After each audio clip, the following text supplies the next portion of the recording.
There we go. Wonderful. I think we are recording. So, hello everyone, and welcome back to my channel. My name is Beatrice, if you haven't seen my channel before, and today I have a very special guest with me, Brenda Cox. I'll introduce Brenda to you, and then we will be able to talk a little bit about her book on Jane Austen that I've recently read and really enjoyed, and I'll be able to ask her some questions about her research on Austen. So Brenda Cox spent almost 10 years researching her book Fashionable Goodness, which I have here with me, Christianity in Jane Austen's England. She has a bachelor's degree in chemical engineering, a master's in applied linguistics, and she worked overseas and homeschooled her 4 children, which is very impressive. I would like to ask you about that too. She's now enjoying another career writing and speaking about her beloved Jane Austen. Besides writing books, she writes for her blog Faith, Science, Joy, and Jane Austen, and for the popular website Jane Austen's World. Brenda gives presentations about Jane Austen and the church for Jane Austen groups in the US and abroad, which all is very impressive and very exciting that you've been able to Cute. have a basically a second career that revolves around Austen after doing, it sounds like, so many other wonderful and exciting things. So I thought we would start off just by talking a little bit about yourself and how you came to your love of Austen, how you came to, your research of so many years of Austen from um, chemical engineering. Yeah, it's a big change, isn't it? Yeah. Well, I loved literature in high school, but I had never encountered Jane Austen when I was growing up. So as a young mom, I went to the house of someone who was basically having a garage sale, we would call it. And she had a copy of Emma there. And I was like, oh, is this book any good? Because I had never heard of Jane Austen. She said, well, it's not her best, but it's good. So I picked that up and read it. And I enjoyed it so much that I went out and I bought this big fat volume of all of Jane Austen's novels after that and just fell in love with Jane Austen, even though Emma is still not really my favorite, but I loved it so much that I got all the other books. So that's how I got into Jane Austen. And for years, I thought it would be fun to write a novel based on Jane Austen, like thousands of people have done these Mhm. days, although at that time there weren't quite so many. But about 10 years ago, I decided that I would do that. And I wanted to include faith in my novel because faith is really important in my own life. And I started researching because I always feel like I have to get everything just right. I'm really more of a nonfiction writer than a fiction writer, but I started digging into the church in Jane Austen's time and found that there wasn't one really good resource about it. There are many good books, but Right. not one that answered all my questions. So that's why I ended up writing my own book. And it took me almost 10 years of research and going into lots and lots of different sources and books and traveling in England and visiting churches and libraries and things. So I did a lot of digging, which was, of course, a lot of fun in itself to be able to do that. Mhm. And I spent a lot of time trying to make it all really easily understandable for whoever reads it, not just for academics, because a lot of the books available are more academic and really more for an audience that already knew a lot of things, which I didn't know when I started out. So I felt almost like a Almost like a play. play. I had these ideas and I would write them and then I would reshape them into a different form and reshape them until finally got the book the way that I wanted it to be. Recently, so I'm speaking to a an online high school class later this month, and the teacher was just saying to me, "Oh, your book is so easily understandable. I love that my students can really understand it." And I was like, "Oh, that's great. That's totally what I wanted." So, so I've been excited to have that kind of feedback, and I feel like it was worth all the years of work that I put into it. So, Absolutely. That's something that really struck me as well, that like you mentioned, there are some good resources on Jane Austen and Faith. Well, 2 books I really like, which I'm sure you like as well, are the ones by Irene Irene Collins. Collins, yeah, she's Those are excellent. great, but they are very academic and they don't cover everything. and Hmm. they also do assume a certain level of knowledge of Jane Austen already, and of the Church of England too. She does explain some things, but not everything. And that's Right. something I really loved about your book, that you know, you don't assume any knowledge at all, but at the same time, you know, I've been reading and thinking about Jane Austen for like 10 years now, basically, but I still learned so much. So it's, you know, it's accessible to someone who doesn't know much about Austen, but it's also so full of information, and it's all condensed into one book, which is what is so great about it. So it's really so helpful for, you know, more or less experienced readers of Austen, which is great. And I like that you mentioned that you visited lots of places in England when you were researching the book. Do you want to Mhm. tell us a little bit about what that was like for you as someone who had fallen in love with Austen at that point?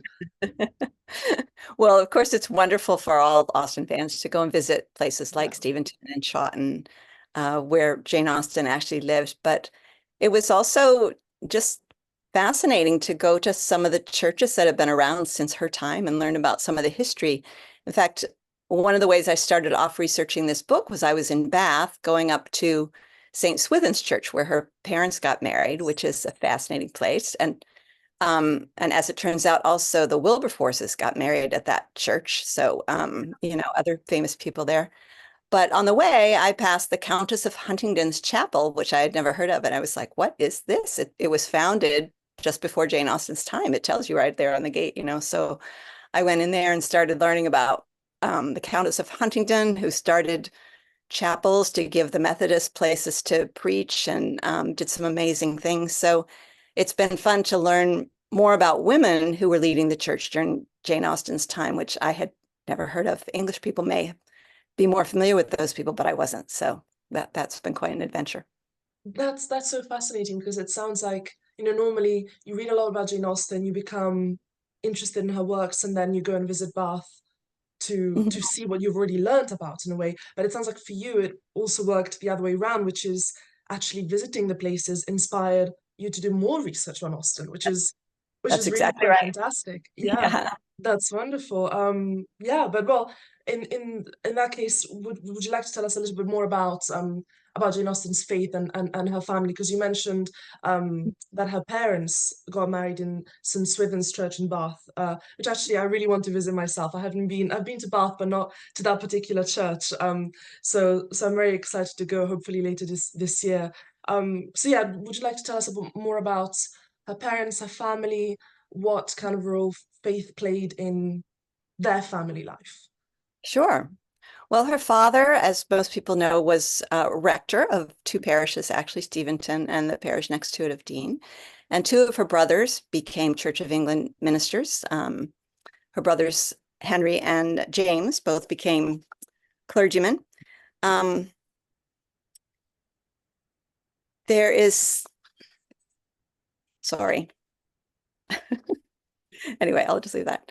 Anyway, there's some evidence that her family read morning and evening prayers together every day, which must very much shape their life because they were reading from the Book of Common Prayer, which has you read all the way through the Bible in a year, as well as reading all the Psalms every month and Mhm. a lot of prayers with a lot of scriptural content in them. So they were kind of immersed in that, I feel like.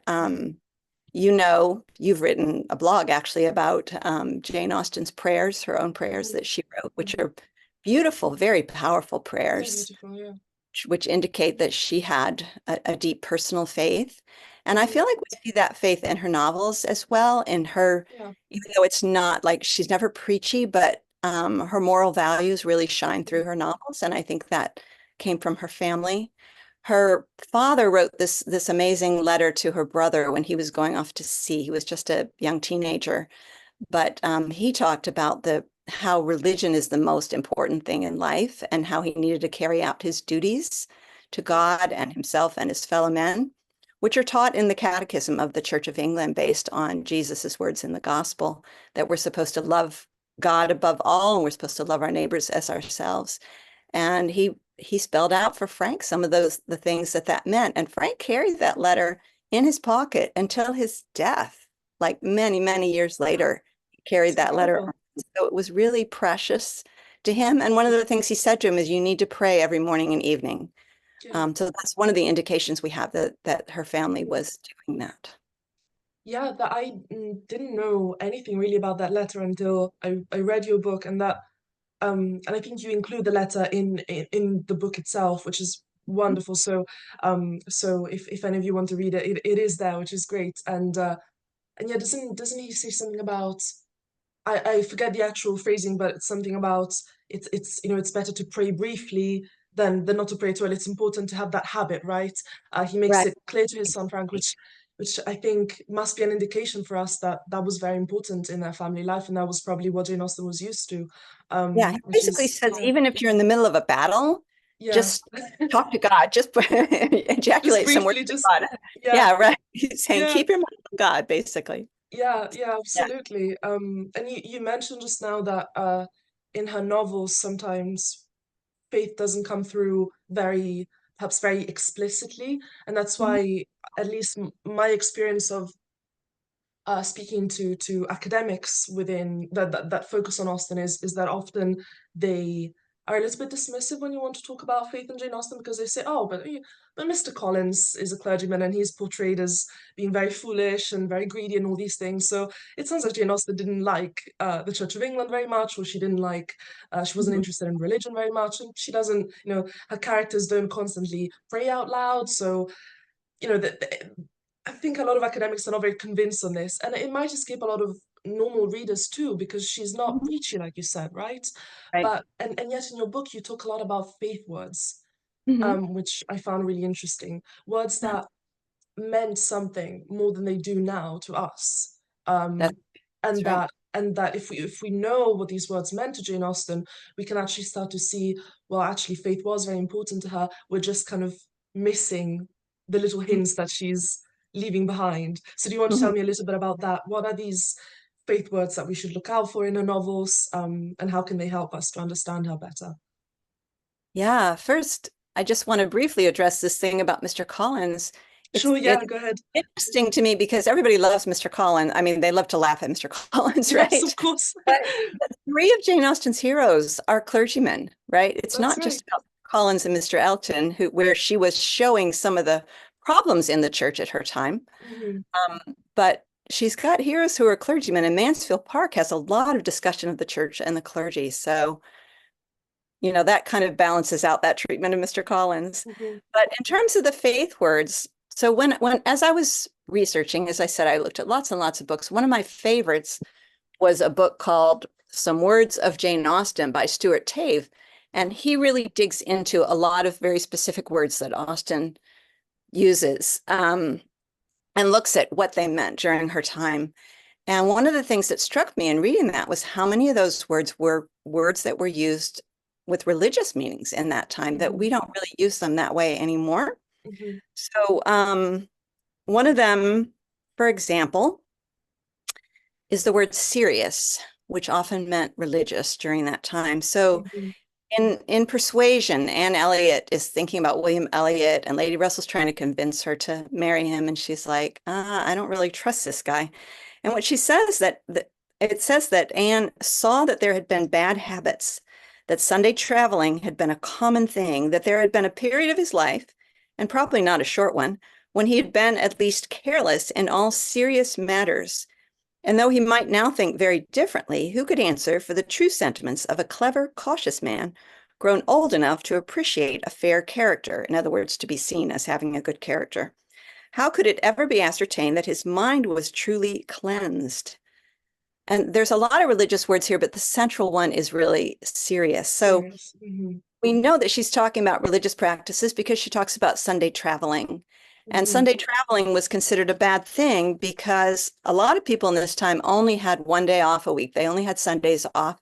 And so people like servants and innkeepers and toll gate keepers, they had to work on Sunday if people were traveling on Sunday. So basically you were making people work 7 days a week by traveling on Sunday. And of course, he would also probably miss church. So when she goes on to say that Mr. Elliot was careless in all serious matters, we know that she's talking about religious matters because that's Hmm. what serious often meant. So she meant that the teaching and practices of the churches really weren't important to him. He Hmm. didn't bother with that. And probably the values taught by the church, like honesty and integrity, were also not important to him, as we see played out in the novel too. So as she says, his mind needed to be cleansed. So she's very much using religious terminology here. He's Mhm. not enough of a serious Christian for her. If we look at another of Austen's novels, another one of, well, they're probably all my favorites, but another one of my favorites is Sense and Sensibility. And in that one, Austen keeps talking about Eleanor and how she exerted herself to do her duty. And we don't really think of that as religious terms today, but in that time it was very much religious terms. So exertion was making an effort to overcome your natural inclinations to do what was right. Mm. And duty was spelled out in the catechism as being, as we said before, to love God and to love your neighbor as yourself. That was your duty. And so we see that over and over again with Eleanor, how she she would like to be like Mary Ann and just go to a room and cry, right? But she's considering other people. She's trying to make other people comfortable and happy. And her being polite to them was a way of doing her duty of loving them as she loves herself. Mhm. So there are these religious implications of so many things that Austen says. Mary Ann now gives way to her feelings and she does not do her duty to other people. And she says that at the end of the book. She specifically repents from her failures. She uses very religious language there if you are able to see it. And she says that she has turned away from every exertion of duty or friendship. So she's using those faith words again to describe her failures. And she goes on to say that religion is one of the ways that she is going to counteract that she's going to become a better person. So in the book, I have a whole table of faith words for people's to refer to. And I have a number of tables in the book because actually some of my beta readers said we need this information organized where we can, just refer to it. So I have a number of those, but one of them is a table of faith words. Some of the other faith words there are candor, which meant almost the opposite of what it means today. Manners, which meant moral behavior, principle, which meant religious principle, and some terms that she uses for prayer. So people do pray, sometimes obviously pray in the novels, and sometimes it's just referred to kind of obliquely. But those words are there, and it helps us to understand what she was trying to say. Yeah, that's wonderful. I didn't realize how many words actually meant something very, specifically religious at the time before I read your book. But one that I had come across, actually my husband helped me to understand this because he's a theologian, so he knows a lot more about the history of the Church of England than I do, Uh-huh. is the word enthusiasm. That's Ah, yeah. another one that I have a particular interest in just because, yeah, my husband and I were talking about this a while ago when I was doing some research on Jane Austen and the theatre, and he pointed out to me, you do know that enthusiasm was or enthusiast was referring to the evangelical movement and the Methodists, right? So that's another one that I find really interesting because I think you were talking about Marianne Dashwood and Sense and Sensibility. I think she Uh-huh. might be referred to as being enthusiastic. Um, so that yeah, that's really interesting. So it's interesting that she's got this combination of you know she, she's got a lot of feelings, right, that she can't control, and that's bad. Obviously, she should be more like Eleanor, but at the same time she's got this enthusiasm that can be channeled into more of a religious like fervor, and that does Yeah. happen at the end of the novel, And like you that mentioned. happens. That's right. Yes. So it's not necessarily feelings are bad, it's more feelings should be controlled and channeled into religious feelings, not just, spur of the moment feelings, which is Right. really interesting. Yeah, absolutely. Yeah. That's Actually, great. year before last, Roger Moore at our AGM talked about that whole thing, enthusiasm in Sense and Sensibility. So Mhm. I don't know if that article's online or just in our paper version of Persuasions. But anyway, yeah, that's a very interesting study, is how enthusiasm is expressed in Sense and Sensibility. Yeah, I haven't read that, but I should read that. Roger E. Moore, he's worked on Catholicism and Jane Austen, is that right? Or am I mistaken? Okay, That's I need to read his Jane book. Austen and the Reformation is the name of Jane his. Austen and the Reformation, that's right. So, and actually, that's one of those other books that perhaps don't cover everything, but that are meant to be very good in themselves, It is as good. It's a much resources. more academic Much more book, academic, yeah. but he has a lot of fascinating insights into Jane Austen's possible ideas about the Catholic Church. So it's quite Yeah, interesting. yeah, yeah. And actually, that brings us to the next question I wanted to ask you quite well, because so far we've been talking about the Church of England. Jane Austen was Mhm. part of the Church of England, so was her father. But this was a time when she was alive when the Church of England was facing lots of challenges, as you talk about in your book. So, what were some of these challenges, and what were some of the other religious movements that were kind of popping up and Yeah. presenting themselves as alternatives to the Anglican Church? Yeah, the church was facing a lot of challenges during this time, which is what the whole second part of my book is about, those challenges. Mhm, Some of them were internal challenges, and we see a lot of those in Jane Austen's novels. So we see with Mr. Collins and Mr. Elton, we see that there were clergymen who were more concerned about their own advancement, about mhm, their own financial rewards and so forth, than they were about shepherding their flocks, which they're supposed to do. Um, we also see that some clergymen were curates living in poverty, while others were very rich, like some of the bishops and archbishops were quite rich. So there was this kind of inequality in the church. And we see that a little bit in Persuasion because Charles Hayter is a curate and he's too poor to afford to get married. But eventually he takes a temporary living, which means he's holding it until the patron gives it to someone else, which mhm, was another problem because the church posts were considered like family perks, mhm, rather than people being like Colonel Brandon and trying to find a really good person to hold that post.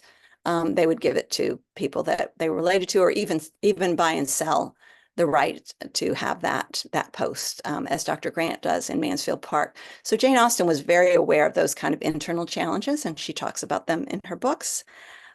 In fact, in Mansfield Park, there's a whole discussion about the issue of people becoming clergymen just because they have a living kept for them, and not even living in their parishes and trying to be a good example to the people around them. So she was aware of those.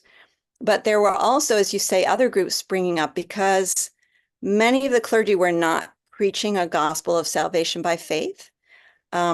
Their sermons were rational, but they weren't really reaching people's hearts, which is where the mhm, enthusiasm part comes in. And the Church of England also had hardly any impact on the growing um, industrial classes, you could say, like the miners and the factory workers and people like that. They just didn't even have churches. It took an act of parliament to build a new church. And so they were really slow to respond to changes in society. They did eventually, but it was kind of too late then.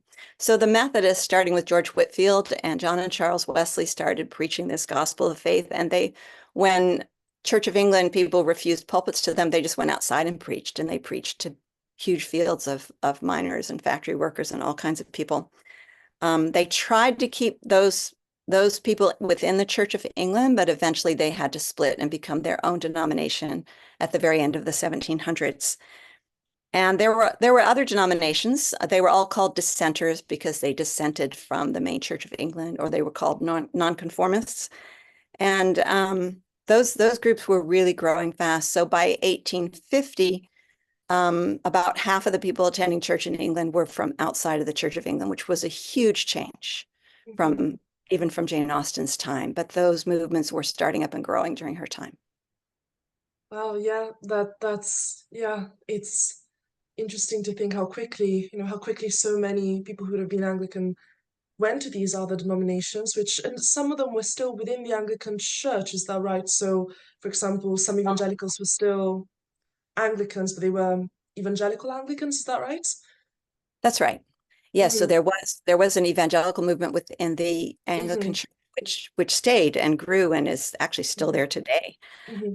So the Methodists and many of the dissenters were considered evangelicals. Right. Um, but that movement within the church was also called evangelical. And that term I find is really tricky today, especially in America. A lot of Yes. people think evangelical Hmm. means a certain political agenda today, and that's That's right. that's Yeah. that's all of their understanding of it. But the word itself, and certainly that's meaning during Jane Austen's time, meant people who believed the evangel, which is the Hmm. gospel of Jesus Christ. And it's used for Christians and churches that emphasize the authority of the Bible as opposed to church tradition, Hmm. and that people are saved through an individual experience of faith in Christ, not by good Hmm. works or by what family that you're born into, those kind of things. and that, which I think pretty much all Christians would believe, but that Christ's death on the cross paid for our sins is very central for evangelicals. Yeah. And also expressing faith through action, that it's not just a private thing, but it's something that you do.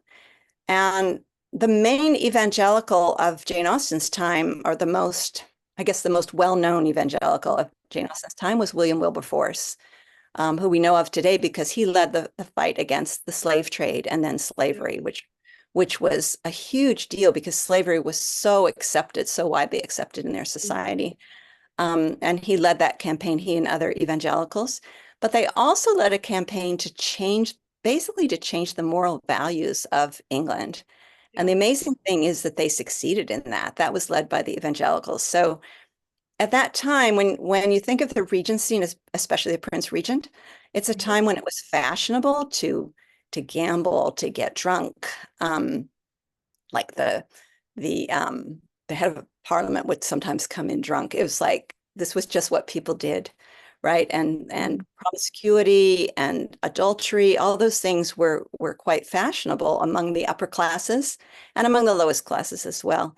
And what the evangelicals did, and I've got a whole chapter about that in my book. I won't go into all the details of how they did it, but they really changed the views of society to where in the Victorian era, the Victorian Mhm. era wasn't perfect. It certainly had its issues, but in the Victoria era, at least it was not socially acceptable to do all those things. It was fashionable to spend your money wisely, to work hard, to be faithful to your spouse, to pay your debts, all those kind of things. Mhm. So they really changed their society by saying, this is the way God wants us to act. So I think That's it's a yeah. fascinating story. And that's where the title of my Yeah. book comes from. They were trying to make goodness fashionable. Yeah, So I that's thought the yeah. fashionable Thank goodness. that I thought your title was brilliant really because it does kind of encapsulate the sense that things were changing so quickly and in Austen's time. And then by the time but I suppose by the time she died, not all of this had already happened because she died quite young, but things were changing so fast, and there were all these figures, Wilberforce, like you mentioned got married in the same church as Austen's parents, is that right? That's right. That's right. There He you got married. go. So she had that connection. So and she was aware of these changes. Oh yeah, We she think, was right? very much aware. Hmm. Yeah, she early on she expressed a negative view toward the evangelicals, but Hmm. later on she said, "I'm not sure we shouldn't all be evangelicals." Okay. So she really changed her attitude, but you can see in her novels that Hmm. she had the same ideas that they did about what was good moral behavior and what wasn't. We see that in the novels. Like the bad guys are the ones who are gambling and drinking and committing adultery and doing those things. So you see that she shared their moral values. Absolutely, yeah. Well, I would like to keep on asking you more and more questions because this is absolutely fascinating, but I think we'll have to stop here for today, and I will have to have you back on to talk more about the evangelical movement and more really about the second part of your book, which is more about all these challenges and all these changes that were happening Mhm. when it came to faith in Jane Austen's England. But let's stop here for today, and we'll have to have you back on. But for now, where can my viewers find you? Obviously, uh, your wonderful book here, Fashionable Goodness. Where can they find the book? Where they can they find your other work? Let's just can you just remind us? Sure. Okay. So Fashionable Goodness, Christianity in Jane Austen's England is available through Amazon, pretty much Hmm. anywhere in the world, if they want that. Also, they can go to my blog, which is Faith, Science, Joy, and Jane Austen. And I have a lot there about these different issues. Also, I post regularly on Jane Austen's World, Hmm. where they can also find articles about this. I've got a number of articles about things I've mentioned in Persuasions Online, which is the Hmm. journal of the Jane Austen Society of North America. So they should be able to easily, and if they look up Brenda S. Cox, they'll find these various things. So they can find that Wonderful. online. Wonderful. Well, thank you so much for joining me today. And yeah, I hope I can talk to you more about Jane Austen in the future. Thank you so I much. would love that, Beatrice. Thank you so much for having me. It's been great. Thank you.